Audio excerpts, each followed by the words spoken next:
Good morning. I am going to airport. MLAs are coming today. Early మార్నింగే duty పడింది.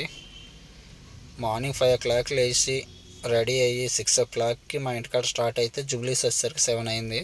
ఇక్కడ నుంచి car తీసుకుని ఎయిర్పోర్ట్కి వెళ్తున్నా. ఫ్లైట్ ల్యాండింగ్ టైమింగ్ వచ్చేసి 8:40 అనమాట.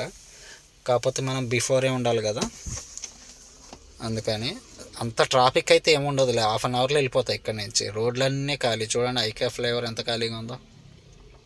కానీ మామూలుగా లేదు, చలి ఒక రేంజ్లో ఉంది. పొద్దున్న నా టూ వీలర్ మీద వస్తా కదా, అంటే హెల్మెట్ పెట్టుకున్నా, జర్కిన్ వేసుకున్నాను, అంతవరకు బాగానే ఉంది. కానీ చేతులకి గ్లౌజులు లేవు. గ్లౌజులు కొనుక్కోవాలి. మొత్తం చేతులు అయితే గడ్డగట్టేసినట్టు, డేపర్లో పెట్టినట్టే అయిపోయింది. ఈ కోకాపేటలో చూడండి, మొత్తం మంచిగా కనిపిస్తుందా, ఎంత ఉందో చూడండి. ఇక్కడ నుంచి ఒక కరెక్ట్గా నాకు 20 minutes టైం పడుతుంది అంతే. 120 స్పీడ్ లిమిట్ కదా. ఇక్కడ ఎయిర్పోర్ట్ దగ్గర టీ తీసుకుంటున్నా. మనకు టీ పడకపోతే మైండ్ పని చేయదు. బాడీ సంగతి దేవుడు కానీ మైండ్ పని చేయదు ఫస్ట్ నాకు.